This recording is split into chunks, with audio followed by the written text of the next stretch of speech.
Hi friends, শুধু good night বলতে এসেছি। তোমাদের সঙ্গে একটা গল্প করতে এসেছি, যে গল্পটা তোমাদেরও শোনা হয় না, আমারও শোনা হয় না। আমি শুনেছি আর পড়েছি, যার জন্য তোমাদেরকেও শোনাতে এসেছি। তো চলো আজকে কি গল্প বলি। মহাভারতের গল্প। মহাদেব কেন দ্রৌপদীকে পঞ্চস্বামীর বর দেন? ত্রেতা যুগে দ্রৌপদী ছিলেন ব্রাহ্মণ কন্যা। পতি লাভের জন্য তিনি খুব ভক্তি ভরে শিব পুজো করতেন। মাটি দিয়ে শিব বানিয়ে নানান উপাচার দিয়ে বাদ্য বাজিয়ে শিব পুজো করতেন। পুজো শেষে 5 বার পতিং দেহি পতিং দেহি বলে মহাদেবকে প্রণাম করতেন।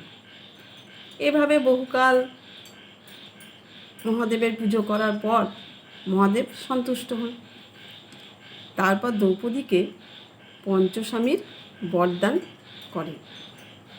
পঞ্চস্বামী লাভের বরদান পেয়ে দ্রৌপদী মহাদেবকে বলেন, এক নারী হয়ে পঞ্চস্বামী বরদান কিভাবে সম্ভব?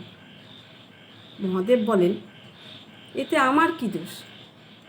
তুমি নিজেই তো 5 বার স্বামী বর চেয়ে নিয়েছ। মহাদেব বলেন, কন্যে, কি দোষ আমার? স্বামী বর তুমি যে মাগিলে 5 বার। তারপর মহাদেব বলেন,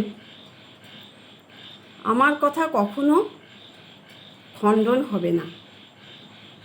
তোমার মহাবলবান পঞ্চস্বামী হবে, আর পঞ্চস্বামী হলেও তুমি হবে জগতের শ্রেষ্ঠ নারী। কি কেমন লাগলো তোমাদের? আবার যদি গল্প শুনতে চাও তাহলে লাইক, কমেন্ট, শেয়ার করে দাও। গুড নাইট, সবাই ভালো থেকো, সুস্থ থেকো, আবার দেখা, টাটা।